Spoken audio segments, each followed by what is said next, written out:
I'm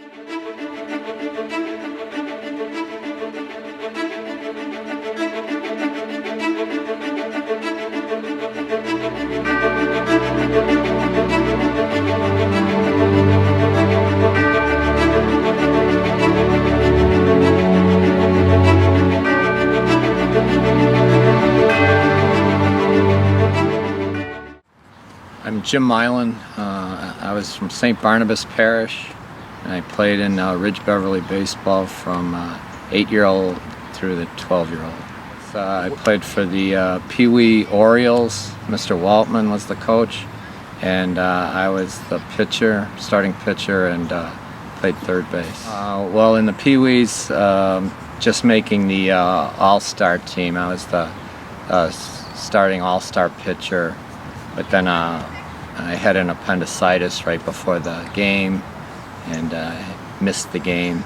And then the coaches and the commissioner stopped by my house when I got home, and they brought me a brand new bat and a baseball, and that was, back then that was a big deal.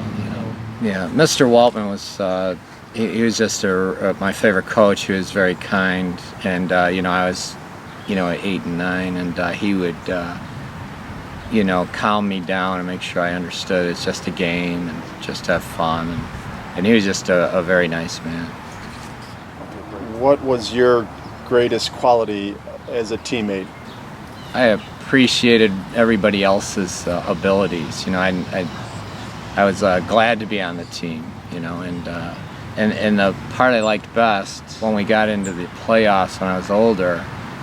You start out the season as just a bunch of players, and by the end of the season, you're kind of like a unit, a tight unit. You know each other, and the great thing was to see everybody raise their game in the playoffs, and you really appreciate it. And by the end, you really felt like you bonded, and you kind of bonded for life. I mean, you knew when you won, it was like a big deal.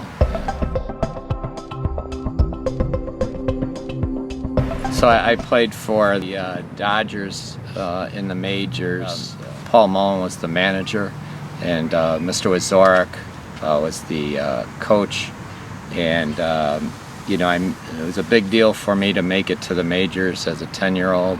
There was a tryout, and it was like a big deal with your friends if you were, making the 10-year-olds majors as a 10-year-old. That was a significant thing. And then on the Dodgers, again, I played third base pretty much all the time, and I was a really good fielder, and I could throw, but I was never a very good hitter. And so we were the first three-peat. We won the championship 3 years in a row. And I'm pretty sure Tom Dacre was another 10-year-old that made it, and I think we were the only two that were on the team for all 3 years. Didn't do anything the first year, just watched them win as a 10-year-old. But my favorite moment, my biggest moment was as a 12-year-old, now it's your team, and we've won 2 in a row, and we're now it's up to us to win that third one. And so in the championship game, I stepped up and I went 2 for 3, a double and a single, drove in 3 runs, and we won 6-2. And I made the Beverly Review. It said Jim Milan went 2 for 3, drove in 3 runs. Tom Dacre went 2 for 3 and drove in 2 runs, and the Dodgers won the championship. And then getting the 3 trophies, those were like, my mom had them on the mantle, and they were cheap as can be. They were plastic, but boy, they meant everything to you. It was great.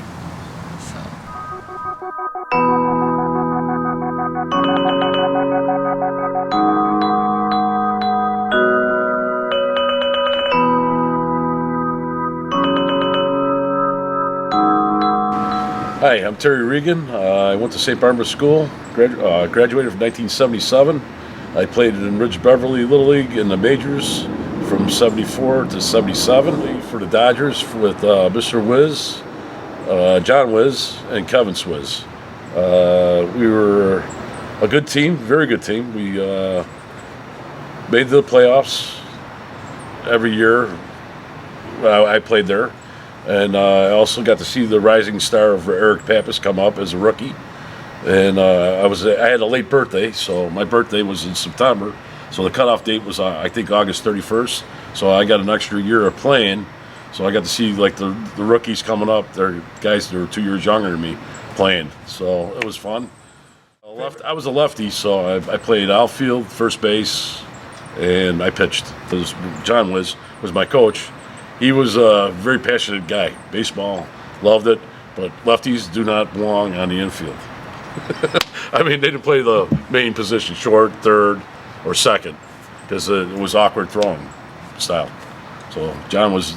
That was one of his rules. Oh yeah, you're outfielder, pitcher, or first baseman. That was it. Not even a catcher. No lefty catchers. My favorite time of playing baseball was probably the All-Star team with Mr. Valentine was our coach, and there was Kenny Stout, Dwayne Bennett, John Ruff, Chris Lydon. Good team. We were a good team, but we just had a lot of fun on the bench. You know, Kenny, Mr. Valentine had his usual way of speaking to us young men at the time, young boys, I should say. And Mr. Valentine was, he had his way with words, and we used to get some kicks of it. And then we had another guy who had kind of a speech impediment. I can't remember who the coach was, but it'd be like either Wendy Wild or Willie Wiegand. We used to have a lot of fun on the bench, you know, comfort each other that way. That was fun when we were not playing.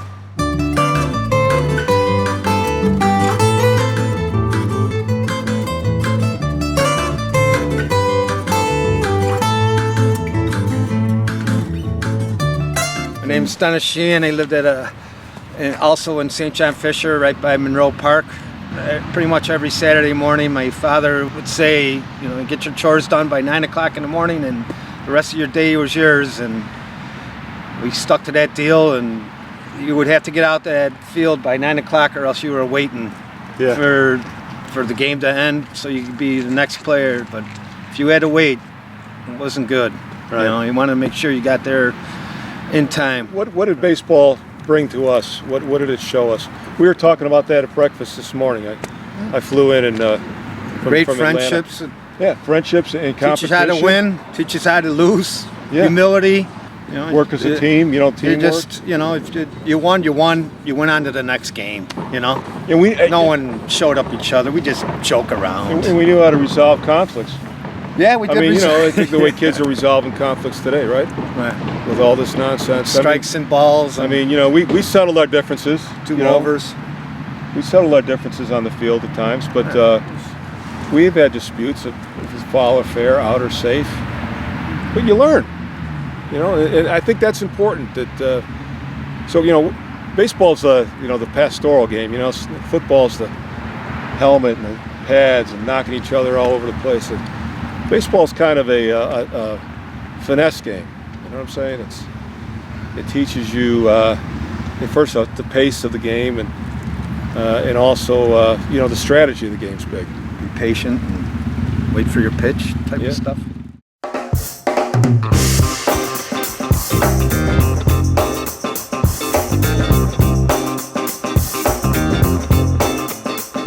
I'm Tom Naughton, and I grew up in Beverly in the 70s and 80s.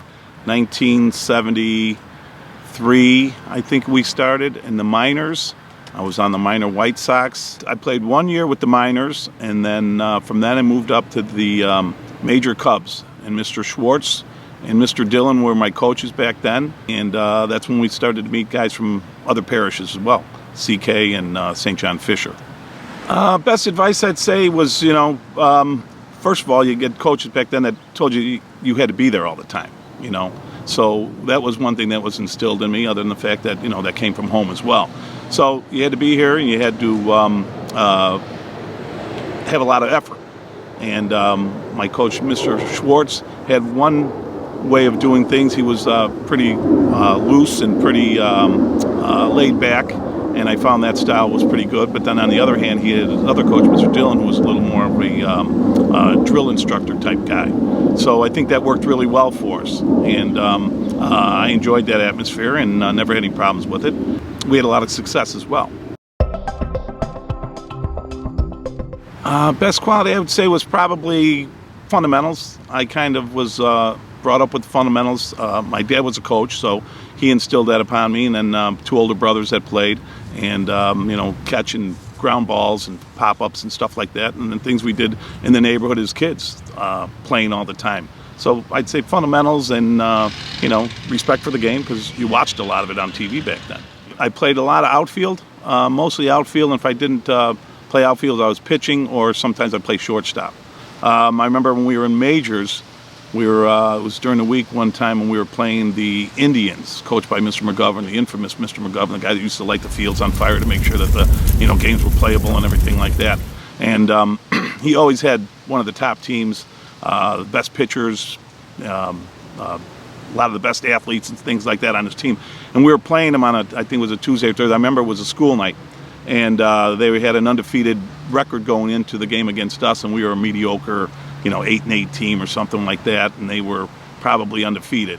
And I pitched that night, and I remember we gave them their only win of the year, and it was in the Beverly Review that the Dodgers were upset or something by Cubs. So I thought that was pretty cool. To this day, you still run into guys in the neighborhood that you played Little League against, and when you were 10 or 9, and they remember it, and they can guys can recall games and situations and things like that. You can't go in any of the bars around here and not run into guys that you played Little League with and have great memories with.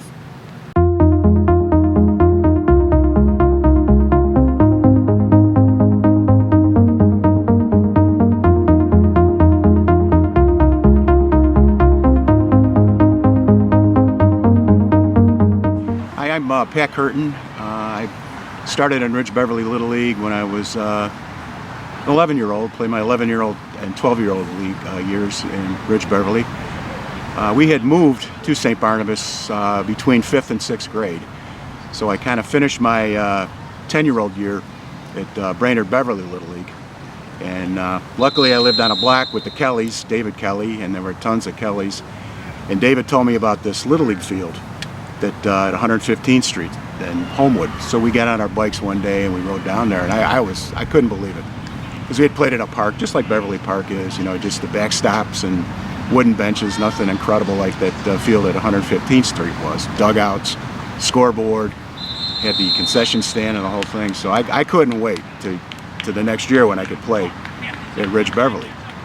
So they had a tryout back then for everyone. Everyone wanted to be in the majors.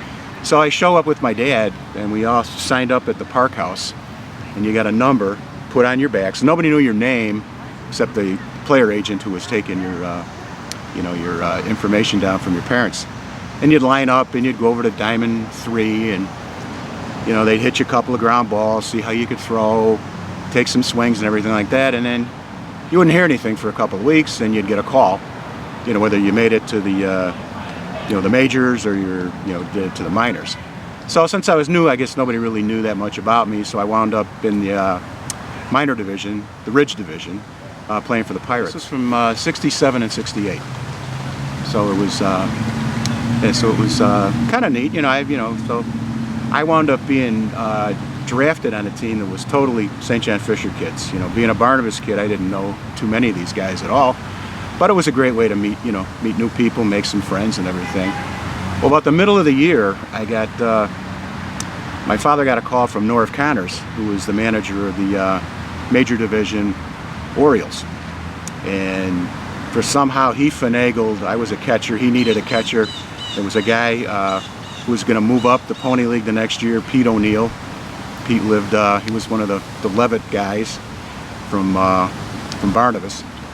So he figured, well, he grabbed this kid off the minors, puts me up into the majors, so he has me on his roster next year. So I got to play a few games towards the end of the season.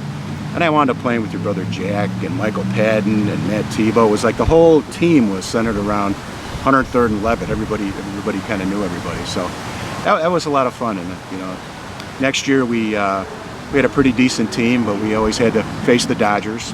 There was John Wazorek and Dan Scott, Paul Mullen, Danny Carmody, Jim Milan, Paul Rowan, David Kelly. I mean, they were just stacked. They were a really good team.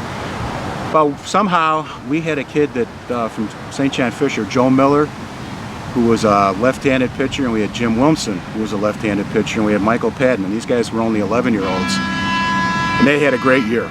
And we wound up winning the way they did it back then. If they had the first half of the season, winner played the second half of the season. And if one team won both halves, there was no championship series. That's how it just ended. Yeah, I guess that was kind of what Little League did back then. But we wound up winning the second half. And we played the Dodgers in the championship. I think it was a 4-game series. I think we lost 3 games to 1. Maybe it was only 3. I think we lost 2 games to 1. But we were kind of the team that came out of nowhere, and it was a lot of fun. So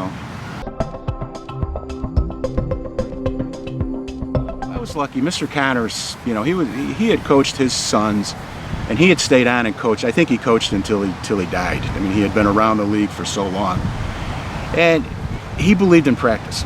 You know, and he just, you know, he was an encouraging guy. He never criticized, because there were some managers back around that time that were pretty rough on kids, and they didn't have a playing rule back then. So some kids, you could go 2 or 3 games without even getting in the game.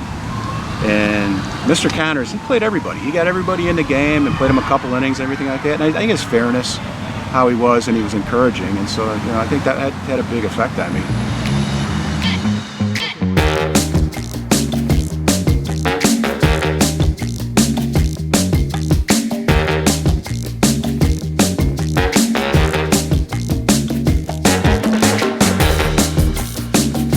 Hi, I'm Bob Miller. I used to play in the Ridge-Beverly Little League, and at some point in time when I went to watch my youngest sister's game, I saw she had a coach that I didn't approve of, so the next year I coached her team. It would have been in 1977. It was the Indians. Indians? Indians. So I ended up coaching that team for probably 5 more years after that, which ended up getting families of team members, the Schillers, the Larmans, and a couple other families that where I coached the sons and the daughters, and so it was fun. It was a lot of fun. But I did it because of my youngest sister.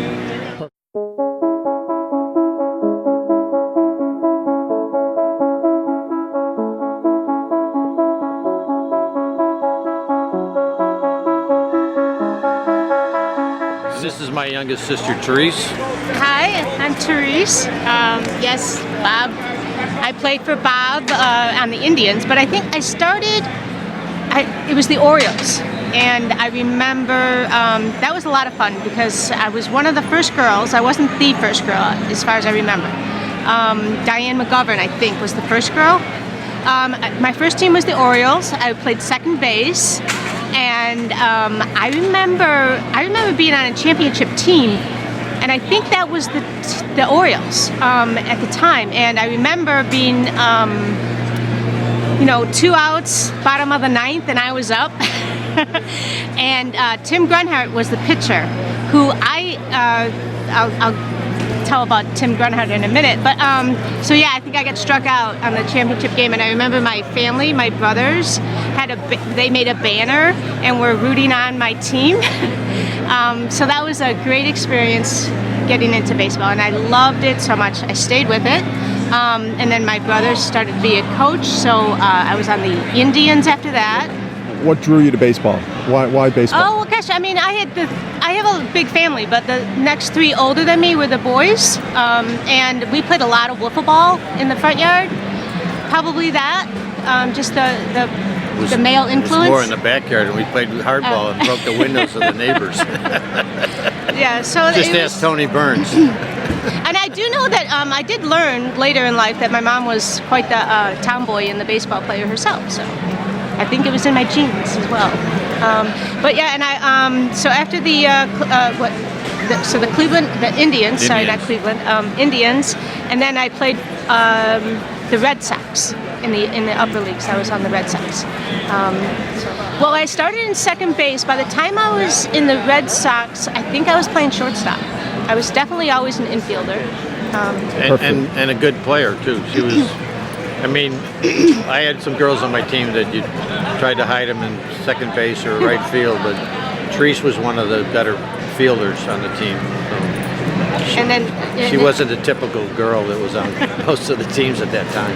And then what turned out to be a small world is I went on to St. Ignatius and played on their softball team and played with Diane McGovern, who I believe was the first girl, or at least one of the first girls. In RB? Yeah, so we played together in high school softball and had a championship team. The side story about Tim Grunhard being the pitcher who struck me out ended up being my freshman year boyfriend. So that was a small world.